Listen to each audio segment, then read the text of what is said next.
Sige, let's go to the message this morning. Ang title po ay, Who Do You Say I Am? Ito po yung sinabi, itinanong ni Jesus Christ sa kanyang mga alagad. Who do you say I am? Kanina ho, kinanta natin kanina na yung unang song, I will worship you for who you are. Tama? Kasi hindi mo masasamba ang isang deity o ang isang persona kung hindi mo siya kilala. It takes knowledge and experiential knowledge about that deity for you to worship Him. Bakit ba sinamba ni Abraham si Yahweh? Bakit ba niya sinamba si Yahweh? Kasi naranasan niya. Tama po ba? Bakit sila nag-o-offer ng mga sacrifices sa temple? Because they experience God. So, meaning to say, we cannot worship somebody or someone na hindi natin nararanasan. And then, in this particular passage na meron tayo ngayong umaga, ay maganda na tingnan po natin kung ano po ba yung konteksto at nilalaman ito. Kaya mahalaga po sa ating pananampalataya yung Christology. Yung Christology is study about Christ. Medyo i-adjust ko lang ho ng konti yung naituro ni Kuya Dodi 2 weeks ago ata. Hindi ko naman sinabing bulaan si Kuya Dodi. Medyo may mali lamang ho na i-adjust po natin. Na hindi ho pwedeng isubmit ni Jesus Christ yung kanyang full authority to the Father. At matatapos na yung kanyang pagiging Kristo, pagiging anak. No way. Okay, hindi po pwedeng mangyari yun. Yung pong sinabi sa 1 Corinthians chapter 15, ang isinuko doon ni Jesus Christ ay yung kanyang victory over death. Amen? Yung kanyang tagumpay over death. Kasi siya yung sinend ng Diyos Ama dito sa mundo to conquer sin and death. So after all these things, after His resurrection, yun yung niya. Kaya lang na-overemphasis kasi ni Kuya Dodi kasi ang focus niya yung Father di ba? So na-overemphasis lang po at aminado naman po siya doon.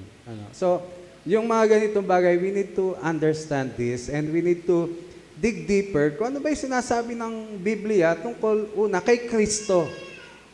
And as we go along in this message, you will understand why is it so important for us individually. Bakit alam natin at dapat alam natin at kilala natin kung sino si Jesus. Who is Jesus Christ? Okay? Kasi din yan kay Jesus Christ concern niya rin yan sa kanyang disciples And this is also, I believe, His concern to us, His church, His body. So, para makuha niyo po yung gusto kong puntahan, let's read yung pong Matthew 16, verses 13 to 20. Few verses lang po ito. Ang sabi po diyan, when Jesus came to the region of Caesarea Philippi, He asked His disciples. So ang kausap niya dito, disciples. Hindi niya kausap dito, crowds. Particularly, ang tinatanong niya yung kanyang disipulo. He asked His disciples, who do people say the Son of Man is? May knowledge kasi itong mga disciples na si Jesus Christ yung Son of Man. Parang ganito pa yan. Tinatanong ni Jesus Christ, sino ako para sa mga tao? Then, verse 14, they replied, some say John the Baptist, others say Elijah, and still others Jeremiah, or one of the prophets. Ayun ang sagot nila. Pero hindi nagsettle doon si Jesus Christ. Now, in the next verse, He went to what? In a very personal question. But what about you? Remember this. Maraming nagsasabi, marami tayong naririnig tungkol sa Panginoong Jesucristo. At marahil yung ating mga knowledge about Jesus Christ, yung naririnig niyo sa pulpito, nababasa ninyo sa mga lathala o anumang mga bagay, mga resources, mga religious na mga kasulatan. Pero ang sabi ni Jesus Christ, who do you say I am? Pwedeng narinig ninyo sa mga pastor, si Jesus ay anak ng Diyos, si Jesus ay tagapagligtas. Pero ang sabi ng Panginoon sa kanyang disipulo, sino ako sa iyo? Sino ako sa inyo? So, meaning to say, yes, it's good that we are hearing something about Jesus Christ. Nababasa natin sa social media, nababasa natin sa mga libro, naririnig natin sa pangangaral, pero that is not enough. God wants, all of us to have our personal knowledge. At sa Bible, pag sinabing knowledge, hindi po yan head knowledge. It is experiential knowledge. Kaya nga tinanong niya yung disipulo, parang ganito, so far as you are experiencing me, who do you say I am? Parang ikaw ngayon, sa tagal mo ng mananampalataya o marahil bago ka pa lang na mananampalataya, sa iyong karanasan, sino si Jesus? Who do you say I am? That's the title of our message. Then verse 16, Simon Peter answered, you are the Messiah, the Son of the living God. We will focus later doon sa Messiah, this title Messiah.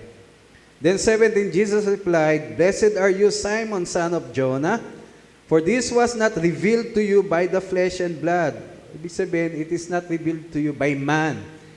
Hindi mo nalaman yan, hindi mo kinonfess yan dahil narinig mo sa mga tao. Kung hindi, anong sabi? Ito ay nireveal sa iyo, nino? But by my Father in heaven. So, ibig sabihin, our personal experiences with Christ, with Jesus Christ, hindi lang dapat base sa naririnig natin, kundi ano yung ginagawa sa iyo ng Diyos. And which is more important. Amen. Iba yung nakaupo ka sa Bible study and somebody telling you about Jesus Christ. Iba yung nakaupo ka ngayon, naririnig mo ang tungkol sa Panginoong Jesucristo, at iba rin yung naririnig mo tungkol kay Jesucristo at nararanasan mo. And nobody can deny those experiences. Amen po ba? Mahalaga po iyon. 18, and I tell you that you are Peter, and on this rock, ano yung rock dito? Ikaw ay si Pedro, ikaw ay Petros, and on this rock. Okay? Hindi kay Pedro, kundi doon sa kanyang salaysay. And on this rock, ang sabi niya, I will build my church. Doon sa confession ni Peter, doon sa kanyang sinabi that Jesus Christ is the Messiah, He is the Son of the living God. That confession, that is the foundation of the church. Amen. Hindi si Pedro ang may hawak ng susi. Kundi yung susi para tayo makapasok sa paghahari ng Diyos at sa kaligtasan, we need to claim also and experience yung sinabi ni Peter that He is the Christ, the Son of the living God. Kaya nga, importante yung confession. Importante yung sinasabi mo na si Jesus, ang iyong tagapagligtas, siya yung Kristo, siya yung Messiah, at siya yung anak ng buhay na Diyos. Because, ang sabi yan, and the gates of Hades will not overcome it. If you confess it by your mouth, you experience Jesus Christ as the Son of the living God, kahit kamatayan, hindi ka magagapi. Amen? Yun yung importante dito. May mga katuruan kasi na si Pedro daw yung may hawak ng susi. Kaya nga may mga movie tayo napapanood, si Pedro yung nasa pintuan ng langit. Tama. It's not Peter, it was his confession, at yung confession na yun, hindi galing sa tao. Not even coming from him. Inireveal sa kanya ng Diyos Ama sa langit. Kaya nga, even our faith is not ours. Galing pa rin yun sa Panginoon. Kaya nga yung kaligtasan natin, hindi yan galing sa atin. Wala kang puhunan dyan. Lahat yan ay tinanggap mo lang mula sa Panginoon.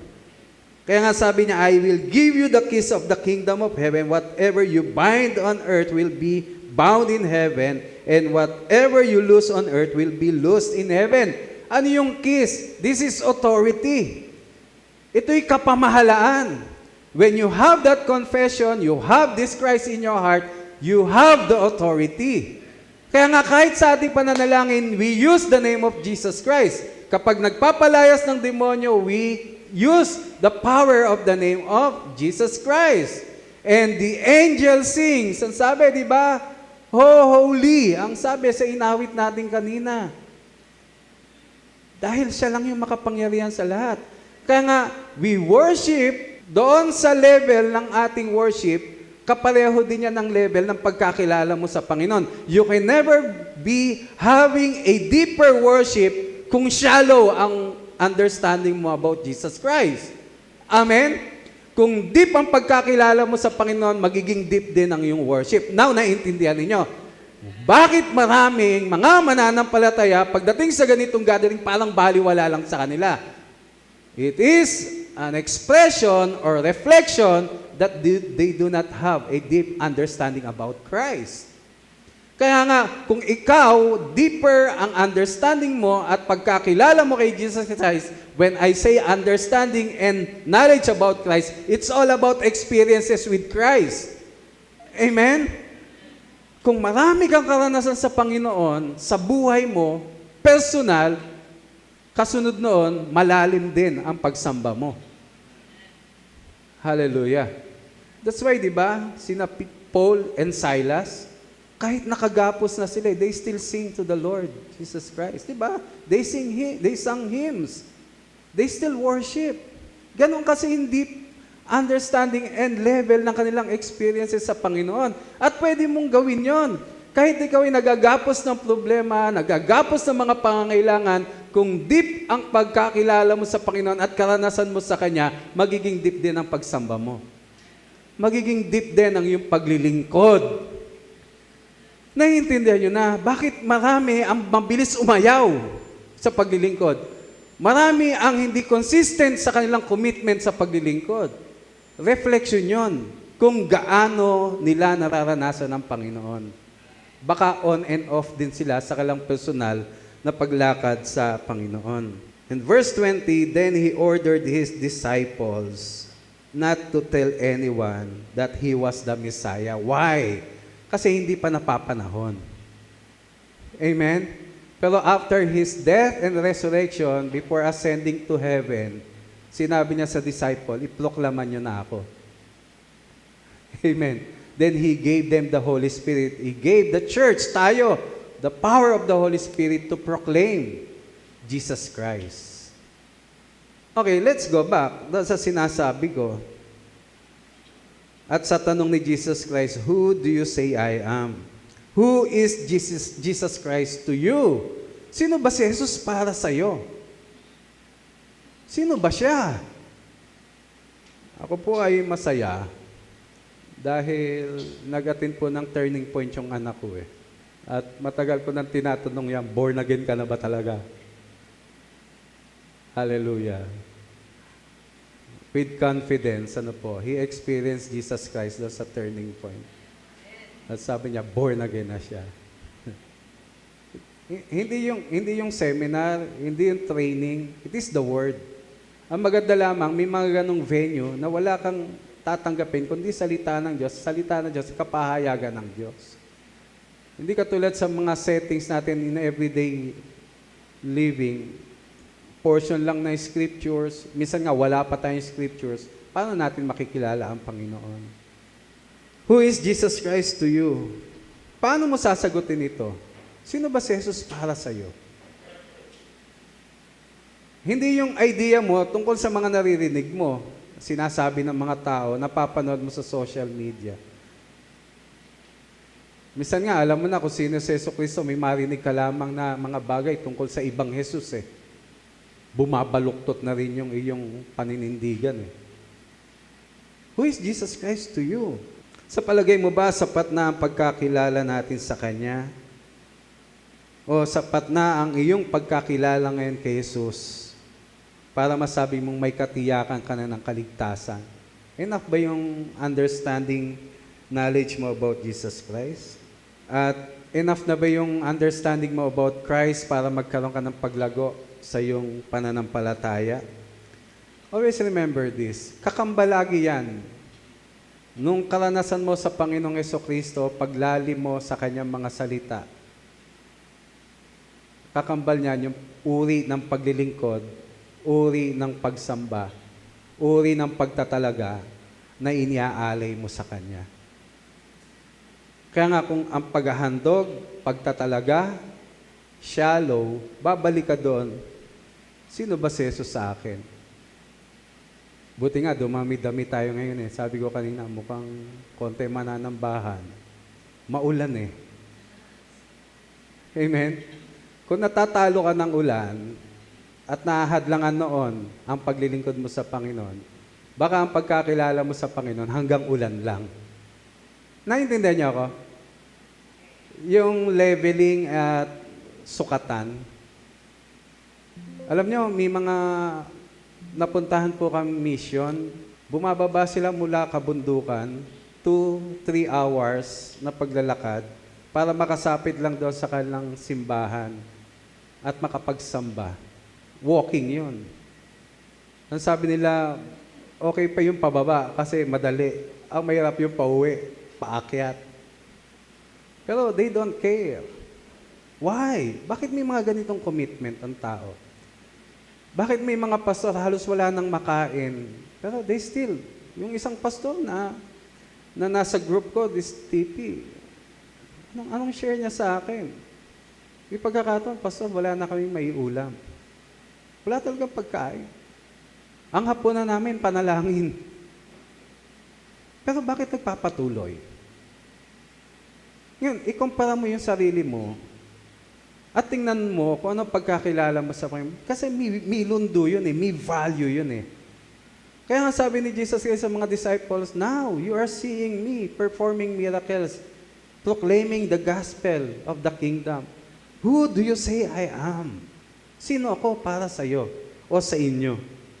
If you say you know Jesus Christ, what is your basis? Okay, nasagot mo. Anong basihan mo? Kaya alam nyo, maganda yung mga doctrinal class natin eh. Importante po yun. Christology. Maintindihan mo kung sino si Kristo. Just imagine, every Sunday nagpapagod ka, pumupunta ka dito, tapos hindi mo kilala yung sinasamba mo. Parang unfair yun sa'yo. Hindi ba't mas maganda na andito ka at tukoy mo at alam mo at nararanasan mo yung sinasamba mo? Who do you say I am? Ang sabi ni Jesus Christ. Ano ang valid o kapani-paniwalang dahilan para ang Panginoon ay makumbinsi mong kilala mo talaga siya? Di ba? If you're standing before Christ right now, nakatayo si Jesus sa harapan mo at sinasabi sa iyo, who do you say I am? Ano yung sasabihin mo sa Kanya para maniwala siya? Ano yung valid at kapani-paniwala na makukumbinsi mo siya na, si Hector talagang kilala niya ako. Tandaan po natin, mismong kay Jesus nagmula ang warning at babala na darating ang panahon. May mga taong tumatawag sa Kanya, pero sasabihin niya, hindi ko kayo kilala. Tingnan niyo po yung Matthew 7, verses 21 to 23.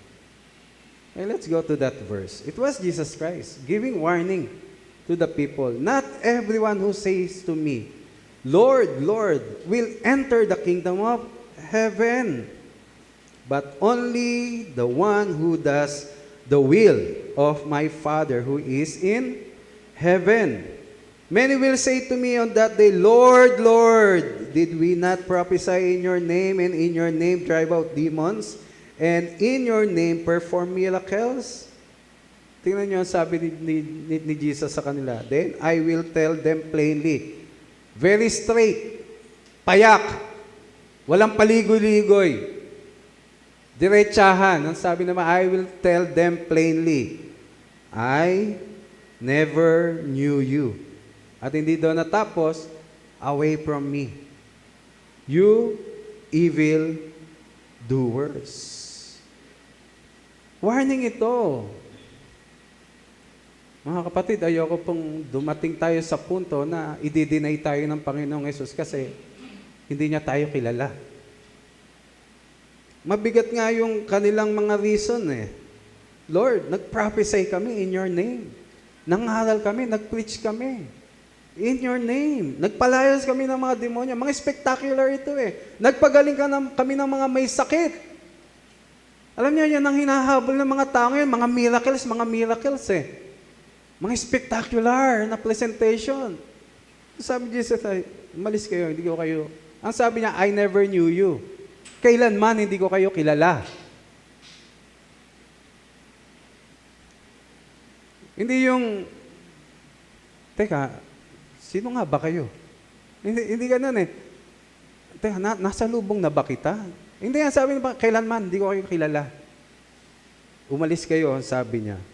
Kaya alam po ninyo, hindi lahat ng nasa simbahan tuwing linggo, umaawit, naglilingkod, tumatawag sa Panginoon. Hindi lahat na nangangaral, hindi lahat na nagpapalayas ng demonyo, hindi lahat ng gumagawa ng mga milagro. No, hindi po yun yung katibayan. Kaya nga sabi ko po sa inyo, if you are to stand before the Lord right now, asking you the same question, who do you say I am? Paano mo siya makukumbinse? Hindi ko po pinagdududahan ang pananampalataya ninyo. Ano ho? Baka sabihin nyo, si pastor naman, napakasakit magsalita. No, minsan kailangan natin puntahan ito. Kasi ito yung ugat ng lahat ng ating ginagawa sa church.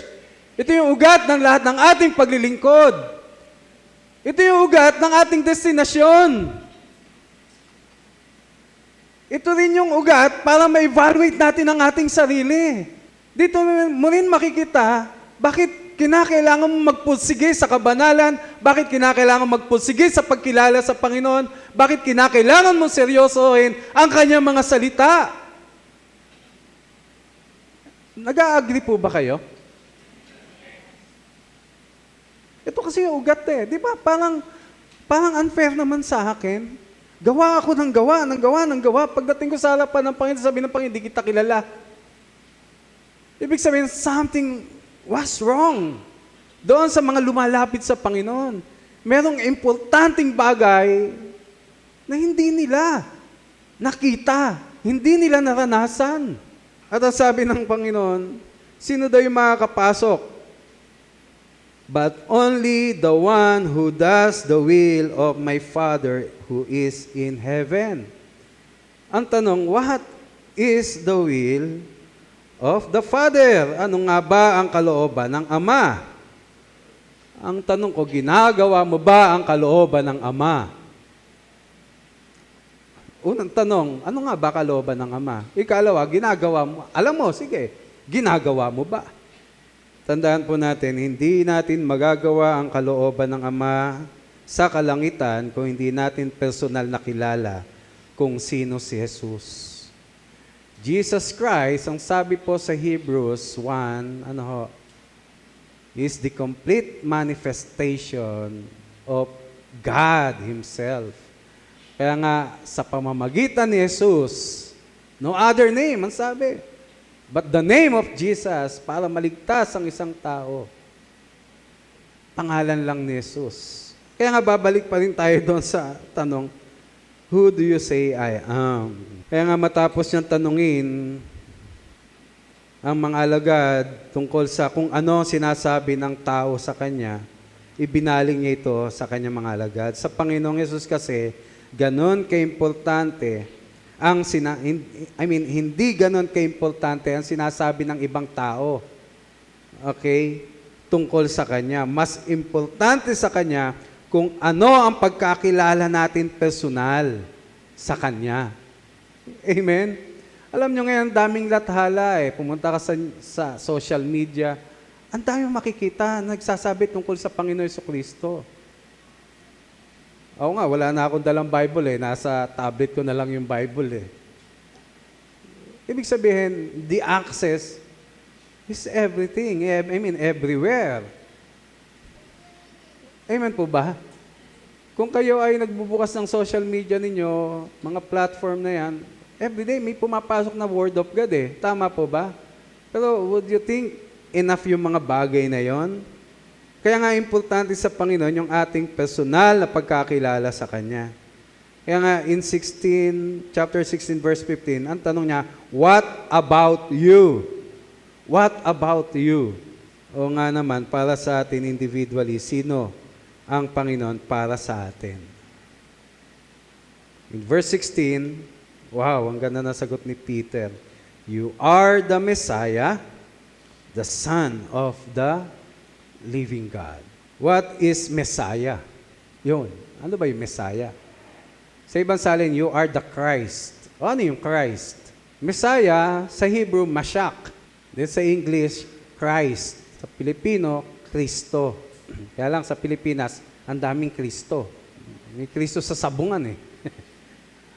He is the Christ.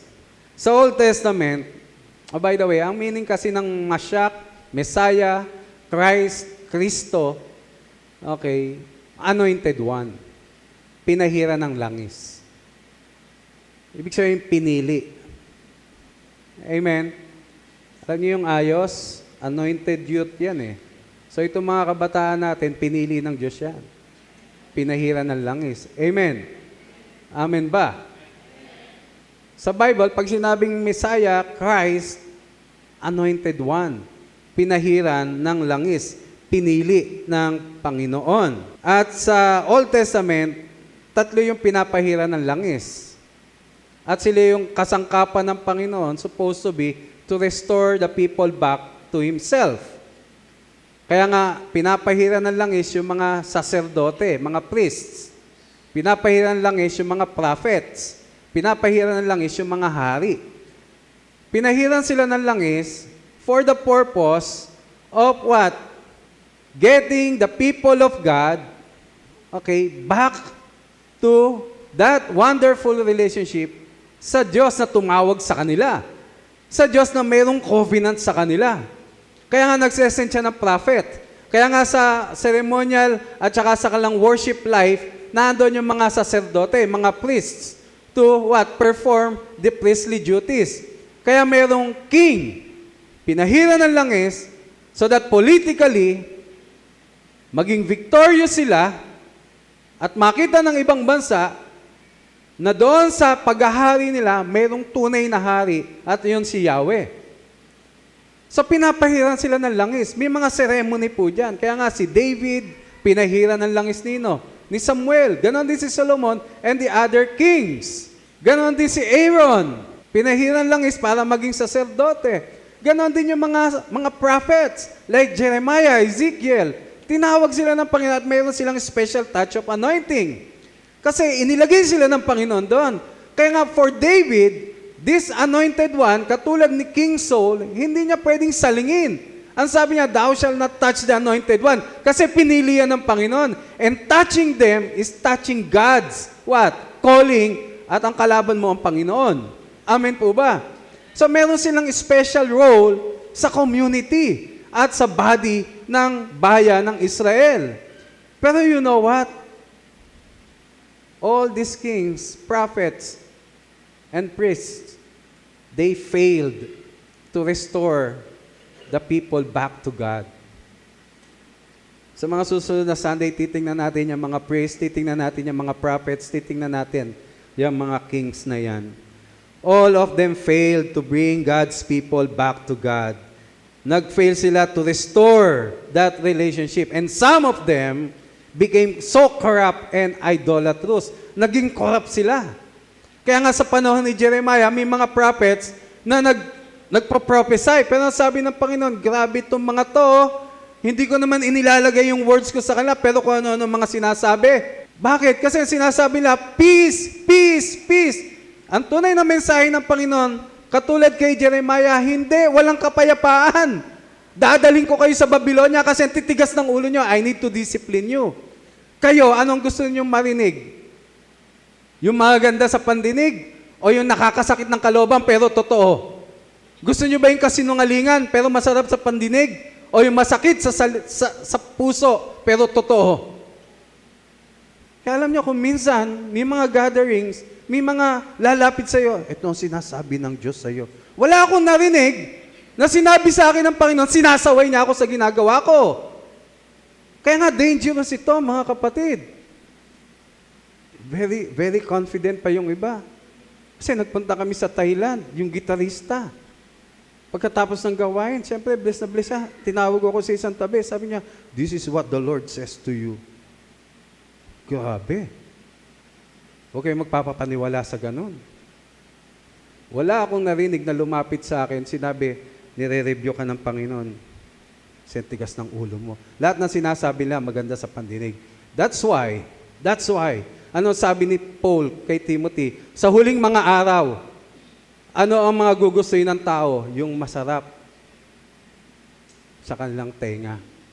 But going back to this, even all the prophets, all the kings, and the priests, all of them failed to bring God's people back to that relationship para maging maayos ulit yung kanilang kaugnayan at yung covenant ay magkaroon ng katuparan.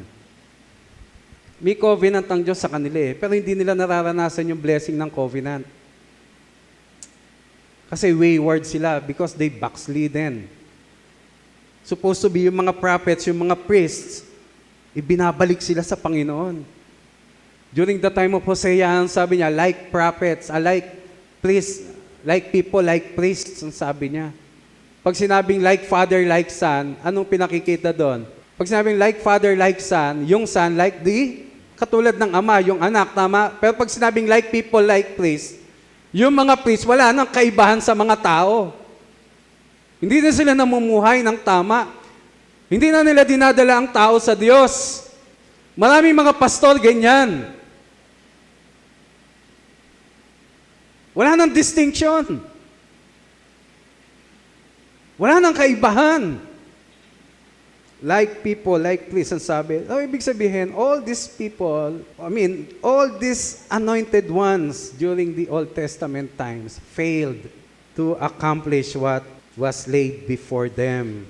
Kaya alam po ninyo, yung salitang Mashiach, Messiah, okay, yung salitang anointed one, mayroong prophecy na ginawa na ang Panginoon. Through prophet Isaiah, Ezekiel, Jeremiah, at sa mga ibang minor prophets, sinabi na mayroong dadating na anointed one. That's why, after nung kanilang pagkaabihag sa Babylonia at sila ibinalik ng Panginoon, sila ay namamag-asa. They are waiting for this anointed one. They are waiting for this anointed one. Kaya nga pagdating sa New Testament, ganyan ang kaisipan ng mga tao, may dadating na anointed one na ibabalik tayo sa Panginoon. Kaya lang some of them misunderstood yung pagiging anointed one, yung Messiah. They thought yung Messiah na dadating ay katulad ni King David na mag-ahari. Kaya nga dinisregard nila o minaliit nila si Jesus Christ. Kasi hindi nila nakita yung portion ng prophecy ni Isaiah that there are two kinds of Messiahs sa kanya sinasabi. Una, yung suffering Messiah, at ikalawa, yung reigning Messiah. Yung reigning Messiah, that is the second coming of Christ na talagang siya mag-ahari. Na-missed out nila yung suffering Messiah that needs to accomplish what was the law and everything na sinasabi para maging righteous ang tao. Kaya nga si Jesus Christ, siya yung fulfillment ng Lamb of God.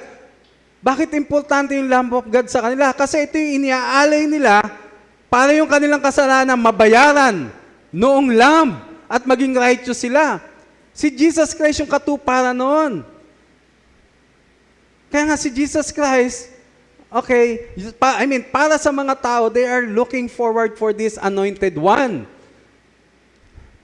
Kaya nga nung sinabi ni Peter, in responding to the question ni Jesus Christ, who do you say I am? Ang sabi niya, you are the Christ, the Son of the living God. Ang tindi ng bagsak noon. Ibig sabihin, sinasabi ni Peter, ikaw yung Kristo, ikaw yung Jesus, ikaw yung Messiah, ikaw yung Kristo, ikaw yung magpo-fulfill ng mga kabiguan, ng mga hari, ng mga propeta at mga saserdote. Ikaw yung kapunuan at ikaw ang tutupad ng pagbabalik at pag-aayos ng kaugnayan namin sa Panginoon. Amen? And that was what Jesus Christ did on the cross. He is indeed the anointed one because through Him, yung kabiguan ng mga propeta, kabiguan ng mga saserdote, kabiguan ng mga hari, na ibalik ang tao sa Diyos, na fulfill kay Jesus Christ. That's why through Jesus Christ, tayo nagkaroon ng magandang kayusan, ng magandang kaugnayan sa Panginoon. Amen po ba? Kaya nga, importante ito, who is Jesus Christ for you? Who do you say I am? Ito yung sabi ni Jesus Christ. Kaya nga, dapat alam mo ito. All in all, sa kabuuan po ng mensahe ngayon, yung kabiguan ng mga propeta, yung kabiguan ng mga saserdote, yung kabiguan ng mga hari, because they were the anointed ones sa Old Testament, here comes the true anointed one, Messiah, Jesus Christ. Finulfill niya yung nasirang kaugnayan ng tao sa Diyos. And importante po ito, hindi po ito exclusive lamang sa mga Israelita. Binuksan ang pintuan para sa ating mga Gentiles.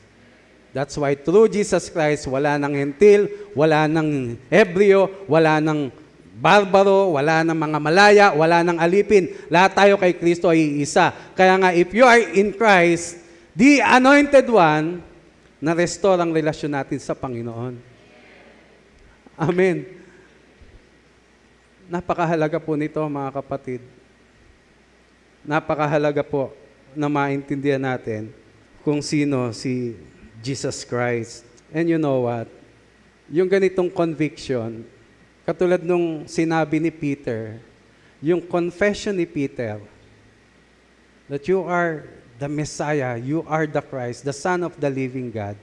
Yung confession na yun, hindi yun galing sa akin, hindi galing sa nababasa mo, nagmula yon sa kanyang salita, and the Holy Spirit will work in you until you have that conviction. Until you have that conviction from within you, na sinasabi mo, Panginoon, ikaw talaga yung Messiah.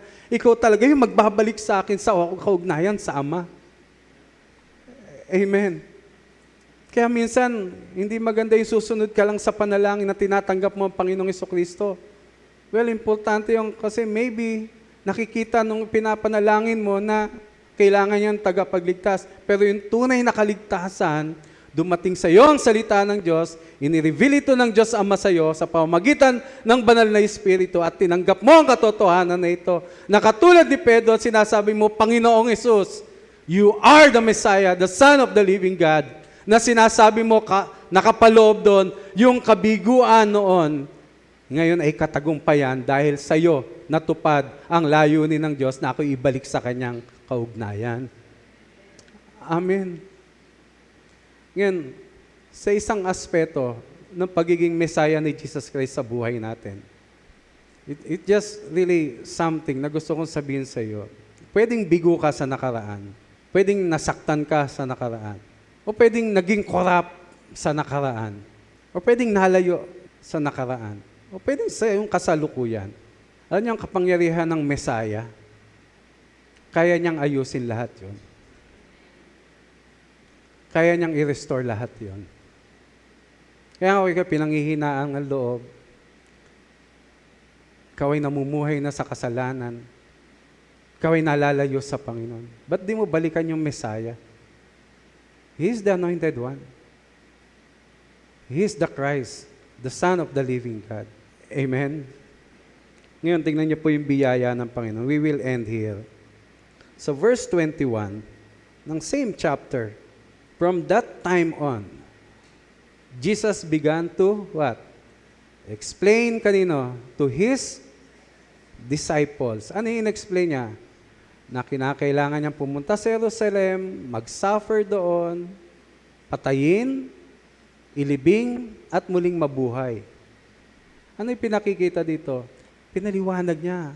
Kung sinasabi ninyong ako yung Messiah, the Anointed One, the Son of the living God, remember this. Kailangan kong i-redeem ang lahat ng tao mula sa kasalanan. Kailangan kong tubusin sa pamamagitan ng aking kamatayan. Ang importante dito, He began to explain to His disciples. Sa akin po, ang unang hakbang ng buhay pananampalataya ay yung maranasan mo yung Messiah yung Christ, yung Jesus, the Son of the living God. And when you receive this by faith, the Holy Spirit convicted you, and you have that assurance. Through His Word, i-explain ng Panginoon lahat ang mga bagay para sa paglakad mo at magandang kaugnayan sa Kanya. Amen? Tayo pong lahat ay yumuko at tayo po'y manalangin. Who do you say I am? Yun ang tanong ni Jesus Christ. Tulad nung sabi ko sa inyo, ano ang convincing answer? Ano yung valid at kapanipaniwala na sagot para sabihin ng Panginoong Hesus na tumpak, tama ang sagot mo. You cannot serve, you cannot worship someone you do not know. Hindi mo kayang paglingkuran, sambahin ang hindi mo kilala. Kaya nga, ang laging simula, sino ba si Jesus para sa iyo? Nakita natin ngayong umaga, yung kabiguan sa nakaraan ay naging katuparan at katagumpayan kay Jesucristo. Ito rin yung ipinakikita sa atin ng Panginoon ngayon. Yung kabiguan mo sa nakaraan, yung kasalanan mo sa nakaraan, yung struggle at pakikibaka, yung pagkatalo, pagkagapi, lahat ng kalungkutan sa nakaraan. Kung siya ang Mesaya, kung siya ang Kristo, kung si Jesus ang Panginoon ng iyong buhay, magkakaroon ng kasagutan, magkakaroon ng kagalingan, magkakaroon ng kaayusan. At ang pinaka-importante sa lahat, may babalik tayo sa magandang kaugnayan sa ating Diyos Ama. Kaya nga mga kapatid, sa oras na ito, ba't hindi mo balikan at alamin kung ano yung pagkakilala mo sa Panginoong Hesus? Ulitin ko, doon kasi nagmumula yung lalim ng pagsamba. Doon nagsisimula yung lalim ng paglilingkod. Doon kasi nagsisimula yung lalim ng pagtatalaga ng iyong sarili. Baka kaya hindi mo may suko lahat sa Kanya. Kasi hindi ganun kalalim ang karanasan mo sa Kanya. And I would like to leave it to you, brothers and sisters. Sino ba ang Panginoong Hesus sa buhay mo? And I also would like to take this opportunity. Wala namang masamang umamin sa Panginoon. Kung ipinarealize sa'yo ng Panginoon na wala ka pang kaugnayan sa Kanya, lahat ay pawang relihiyon, nakasanayan, nakagawian, lahat ay mga bagay lang na naririnig mo at talagang walang personal na karanasan. Alam mo, ang simula is, as the Lord revealed this to us this morning, why don't you open up your hearts to Him? Your heart sa Panginoon. At sabi mo, Lord, I confess with my mouth that you are the Messiah. Kino-confess ng aking labi na ikaw ang Kristo, ikaw ang Jesus na tagapagligtas ng aking buhay. Ikaw ang anak ng Diyos na mag-aayos ng aking kaugnayan sa Panginoon. Yes? Pwede mong sundan ang panalangin na ito. Sabi mo, Panginoong Jesus, binubuksan ko po ang aking puso at nais kong kilalanin ka bilang Mesaya, Kristo, Panginoon ng aking buhay. Panginoong Jesus, gusto kong i-confess ng aking labi na ikaw ang aking Panginoon. Ikaw ang anak ng Diyos. Ikaw ang katuparan ng maayos na kaugnayan ko sa Diyos Ama. Panginoong Jesus, kino-confess ng aking labi na namatay ka sa krus ng Kalbaryo upang tubusin ako sa aking kasalanan. Salamat po. Ito ang aking panalangin. Sa pangalan ni Jesus. Amen. Panginoon, salamat po sa umagang ito na you confront us, O Lord, with this important issue, with this important topic and foundation of our salvation. Sino ka nga ba, Panginoon, para sa amin? Dahil ito po yung simula, ito rin po yung reflection ng aming pagmamahal sa iyo, pagsamba sa iyo, paglilingkod sa inyo. Lord, salamat po. Dahil sa pamamagitan ng iyong bugtong nanak na si Kristo Jesus, sa pamamagitan ni Yesu Kristo, Messiah, the Christ, even our own failures, even our own corruption, even our own sins, our failures ay naglaho na. At sa pamamagitan niya, naabot namin ang kalwalatian ng Ama. Naabot namin ang kalwalatian mo, O aming Diyos Ama. Kaya, O Diyos, sa aming paglakad, hiling namin ang banal na Espiritu mo, ang siyang laging maging gabay namin, ang magpapaunawa sa aming tunay na katatayuan, papaunawa sa aming tunay na kalalagayan. Salamat po sa kaligtasan. Thank you for sending your Son, Jesus Christ. Ito po ang aming panalangin sa pangalan ni Jesus. Amen, amen. Palakpakan po natin ang Panginoon. Magandang umaga po, bawat isa.